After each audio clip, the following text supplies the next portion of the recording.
नमस्कार, good evening, शुभ संध्या श्रोताओं। घड़ी में 8:30 बजते ही हम हाजिर होते हैं आपका पसंदीदा स्पोर्ट्स स्कैन प्रोग्राम लेकर। तो स्वीकार कीजिए मुकेश कुमार का नमस्कार। और आज हमने खेल खबरों पर चर्चा के लिए आमंत्रित किया है हमारे खेल विशेषज्ञ और वरिष्ठ खेल पत्रकार राकेश राव को। राकेश जी, आपका बहुत बहुत स्वागत है। बहुत बहुत शुक्रिया Mukesh. Rakesh ji, badminton Asia mix team championship कल से शुरू हो रही है और पीवी सिंधु जो हैं पिछले 5 महीने से खेल में शामिल नहीं थी, जीत के लिए पूरी तरह से तत्पर आगे बढ़ने के लिए तैयार हैं।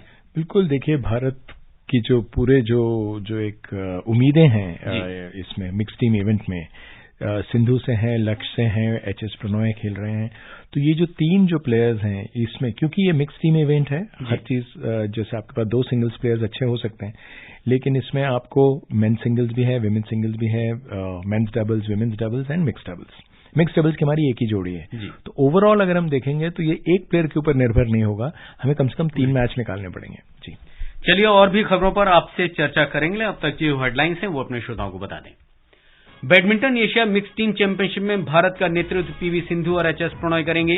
दक्षिण अफ्रीका में महिला T20 क्रिकेट विश्व कप में आयरलैंड ने इंग्लैंड को जीत के लिए 106 रन का लक्ष्य दिया। भारतीय उप कप्तान स्मृति मंधाना शुरुआती महिला प्रीमियर लीग के लिए सबसे अधिक राशि प्राप्त करने वाली खिलाड़ी रहीं और SSP चौरसिया अंतर्राष्ट्रीय गोल्फ सीरीज में संयुक्त रूप से 30वें स्थान पर।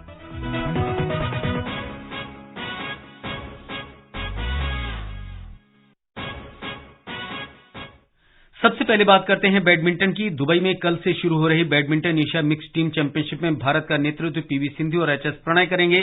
ग्रुप बी के पहले मैच में कल भारत कजाकिस्तान से खेलेगा। ये टूर्नामेंट 3 साल बाद हो रहा है। इस टूर्नामेंट को 2021 में कोविड महामारी के कारण रद्द कर दिया गया था।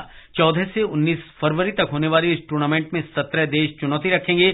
टूर्नामेंट में चीन, जापान, इंडोनेशिया और मलेशिया शीर्ष 4 वरीयता प्राप्त टीम है। तो आइए सुनते हैं कनक लता की रिपोर्ट।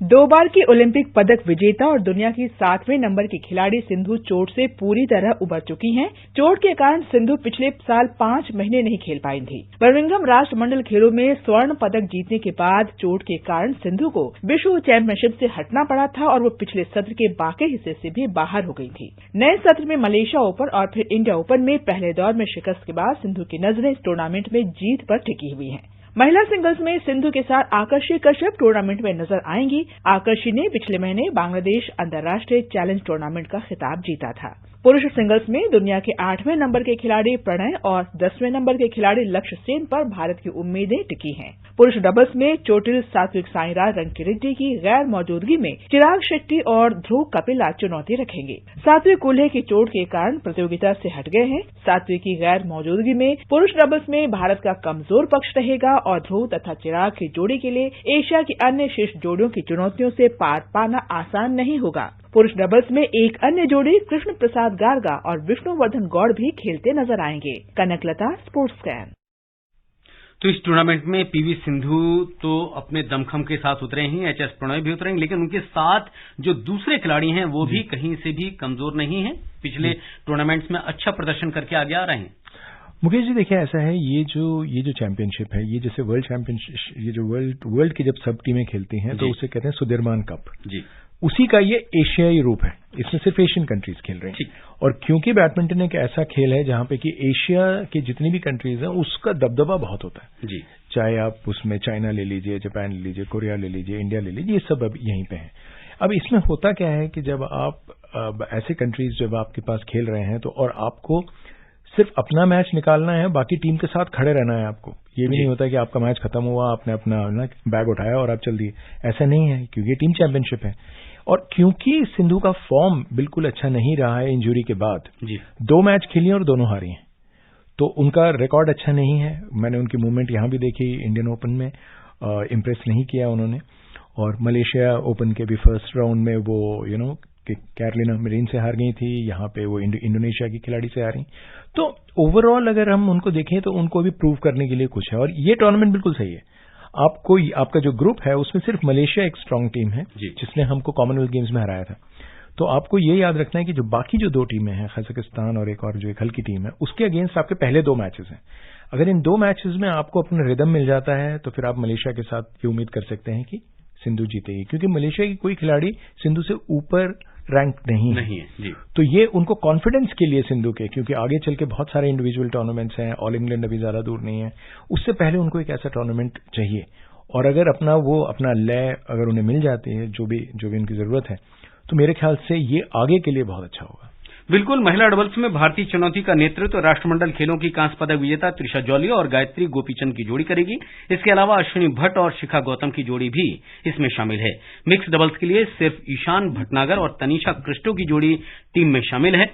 ग्रुप में भारत के लिए सबसे कड़ी चुनौती राष्ट्रमंडल खेलों के चैंपियन मलेशिया की होगी। टीम को बर्मिंघम में मलेशिया के खिलाफ हार का सामना करना पड़ा था और बुधवार को भारत अपने दूसरे मैच में मलेशिया से खेलेगा, जबकि बृहस्पतिवार को टीम अपना अंतिम मैच संयुक्त अरब अमीरात से खेलेगी। रुक करते हैं क्रिकेट का। दक्षिण अफ्रीका में महिला T20 क्रिकेट विश्व कप में आयरलैंड ने इंग्लैंड को जीत के लिए 106 रन का लक्ष्य दिया है। आयरलैंड ने टॉस जीतकर बल्लेबाजी करने का फैसला किया। आयरलैंड की पूरी टीम 18 ओवर और 2 गेंद में 105 रन पर सिमट गई। गैबी लेविस ने सर्वाधिक 36 रन की पारी खेली। जवाब में इंग्लैंड ने ताजा समाचार मिलने तक 3 ओवर में 1 विकेट पर 29 रन बना लिए थे। आज ही मेजबान दक्षिण अफ्रीका और न्यूजीलैंड की टीम आमने सामने होगी। ये मैच रात 10:30 बजे से खेला जाएगा। इससे पहले कल सलामी बल्लेबाज हर्षिता समर विक्रम और नीलाक्षी डिसिल्वा की बीच अटूट शतकीय साझेदारी से श्रीलंका ने ग्रुप ए के मैच में बांग्लादेश को 7 विकेट से हराकर लगातार दूसरी जीत दर्ज की। तो सुनते हैं ये दिव्या की रिपोर्ट। टॉस जीतकर बल्लेबाजी करते हुए बांग्लादेश की टीम 8 विकेट पर 126 रन ही बना सकी। जवाब में श्रीलंका ने 18 ओवर और 2 गेंद में 3 विकेट पर 129 रन बनाकर मैच जीत लिया। हर्षिता और नीलाक्षी ने चौथे विकेट के लिए 104 रन की अटूट साझेदारी की। एक समय पावर प्ले में 26 रन पर 3 विकेट गंवाने के बाद टीम संकट में थी। तेज गेंदबाज मारूफा अख्तर ने 23 रन पर 3 विकेट लेकर श्रीलंका के शीर्ष क्रम को बिखेर दिया, लेकिन हर्षिता और नीलाक्षी ने धैर्य के साथ बल्लेबाजी की और टीम को विश्व कप में लगातार 2 जीत दिला दी। बांग्लादेश का टॉस जीतकर बल्लेबाजी करने का फैसला सही साबित नहीं हुआ। उषादी रणसिंघे ने श्रीलंका की ओर से 23 रन देकर 3 विकेट चटकाते हुए बांग्लादेश को चुनौतीपूर्ण स्कोर तक पहुंचने से रोका। चामरी अटापट्टू ने 19 रन देकर 2 विकेट लिए, जबकि इनोका रणवीरा ने किफायती गेंदबाजी करते हुए 4 ओवर में 18 रन देकर 1 विकेट हासिल किया। बांग्लादेश की ओर से शोभना मोस्त्री ने 29, कप्तान निगार सुल्ताना 28 और सलामी शमीमा सुल्ताना ने 20 रन की पारी खेली। इनके अलावा टीम का कोई भी खिलाड़ी 20 रन के आंकड़े को नहीं छू सका। बांग्लादेश की टीम अंतिम 10 ओवर में 54 रन ही बना सकी। Divya Tomar, sports can. तो इस मैच में जो इस समय चल रहा है आयरलैंड और इंग्लैंड के बीच, इंग्लैंड की काफी उम्मीद नजर आ रही है मुकाबला जीतने की। बिल्कुल, देखिए इंग्लैंड इस ग्रुप की फेवरेट है जीतने के लिए, हालांकि इंडिया भी वहीं है और मतलब इंडिया और इंग्लैंड दोनों को सेमीफाइनल में जाना चाहिए इस ग्रुप से। लेकिन आयरलैंड की जो टीम है कोई बहुत खास नहीं है, बहुत फॉर्मिडेबल नहीं है। जैसे हमने आज देखा कि 80 रन पे 2 विकेट और 105 पे ऑल आउट। मतलब अगर आपके नीचे के 8 विकेट जो हैं वो 25 रन के बीच में गिर जाते हैं, या आपके 5 विकेट आखिर के 5 विकेट 11 रन के अंदर आउट हो जाते हैं, तो मतलब तैयारी में कहीं तो थोड़ी बहुत कमी है। और इंग्लैंड देखिए वो फेवरेट्स है, वन ऑफ द फेवरेट्स है यहाँ से टॉप करने के लिए। हालांकि इंडिया और इंग्लैंड का जो मैच होगा उससे ये पता लगेगा कि ग्रुप टॉपर कौन सी है। लेकिन इसमें वेस्ट इंडीज भी है। वेस्ट इंडीज बहुत कमजोर टीम में से है, क्योंकि जब देखिए विमेंस क्रिकेट में एक चीज और भी है कि काफी चीज आप श्योर शॉट नहीं कह सकते हैं। आपको 2 टीमें लगती हैं, जैसे वहां काफी टक्कर की टीमें हैं, जब आप उतरते हैं तो कुछ मैदान में तो कुछ और ही आ जाता है। जैसे इससे पहले आपने अभी जैसे जिक्र किया था श्रीलंका के मैच का, श्रीलंका अपने 2 में से 2 मैच जीती है। लेकिन देखिए क्या एक संयोग की बात है, दोनों मैचेस में उनका स्कोर सेम है। मतलब 129 उन्होंने बनाया था पहले मैच में और 3 रन से जीते थे, क्योंकि उनकी टीम उन्होंने 126 पे रोक दिया था साउथ अफ्रीका को। आज देखिए उन्होंने बांग्लादेश को हराया है, 126 को चेज करते हुए 129 बनाया उन्होंने। तो अगर आप उनके रन्स देखें वो सेम है दोनों, 126 और 129। तो श्रीलंका की टीम अच्छा खेल रही है, क्योंकि 2 अच्छे विन्स उनको ऑलरेडी मिल गए हैं।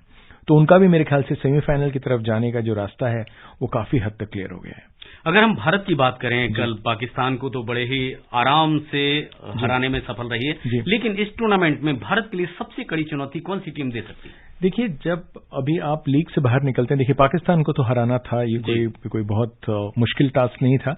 लेकिन हाँ, एक तरफ अगर आप देखें 16 ओवर के बाद दोनों टीमों का रन रेट सेम था और पाकिस्तान ने लास्ट 4 ओवर में 40 रन बनाए थे। तो मतलब ये बात पक्की हो गई कि अब इंडिया को भी वही उसी रेट पर रन बनाने पड़ेंगे। लेकिन इंडिया ने उसको 3 ओवर में खत्म कर दिया मैच, अगले 3 ओवरों में।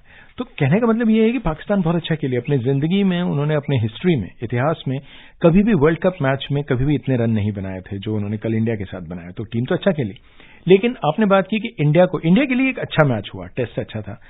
काफी कमजोर टीम है इस ग्रुप में, लेकिन मेरे ख्याल से ऊपर जाने के लिए तो जैसे मैंने कहा कि अगर आप जीतना चाह रहे हैं तो इंग्लैंड, ऑस्ट्रेलिया, ये 2 टीमें हैं जिनको आपको हराना ही पड़ेगा। बाकी टीमों को तो आप संभाल लेंगे क्योंकि आप खुद एक बहुत अच्छी टीम है, लेकिन हाँ, इंग्लैंड एंड ऑस्ट्रेलिया। और बिल्कुल, और T20 में जो भारतीय टीम का प्रदर्शन है उसका फायदा भी मिला है। भारतीय उप कप्तान स्मृति मंधाना शुरुआती महिला प्रीमियर लीग के लिए आज मुंबई में हुई नीलामी में सबसे अधिक राशि प्राप्त करने वाली खिलाड़ी रही हैं। उन्हें रॉयल चैलेंजर्स बेंगलोर ने 3 करोड़ 40 लाख रुपए में, यानी लगभग $4,10,000 में खरीदा है। भारतीय कप्तान हरमनप्रीत कौर को मुंबई इंडियंस ने 1 करोड़ 80 लाख रुपए में खरीदा। भारतीय ऑलराउंडर दीप्ति शर्मा को यूपी वॉरियर्स ने 2 करोड़ 60 लाख रुपए में खरीदा है। ये जो नीलामी रही है भारतीय खिलाड़ियों के लिए काफी अच्छी नजर आ रही है। देखिए, विमेन्स क्रिकेट की बात करेंगे तो एक चीज तो यार मतलब पक्का हो गया है कि पिछले 1 साल में अगर हम देखें कि जैसे उनको मॉनेटरी गेन्स मिल रहे हैं जी, ये डिजर्विंग है, बिल्कुल उन्होंने जो मेहनत की है, जो रिजल्ट्स लेके आई हैं, ये उसकी वजह से है। अब आप देखें, क्रिकेट बोर्ड ने दोनों की जो पेमेंट है, मेंस क्रिकेट और वुमेन्स क्रिकेट की, वो सेम कर दी। उसके बाद अब देखिए आईपीएल, मतलब जैसे आईपीएल के ही इस पे लाइक वुमेन्स का हो रहा है, उसके बाद ऑक्शन भी हो रहा है, और ऑक्शन में ये जो राशि अगर आप देखें 340, ये एक अच्छी रकम है फॉर अ स्टार्ट।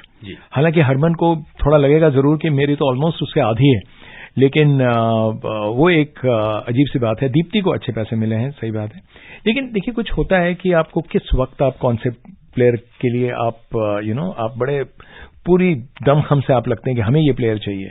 तो हरमन के केस में वो जरूर हुआ, और ओवरऑल जैसा आपने कहा कि हाँ, इसमें जो हुआ है फायदा बिल्कुल हो रहा है, और मॉनेटरी गेन्स हो रहा है।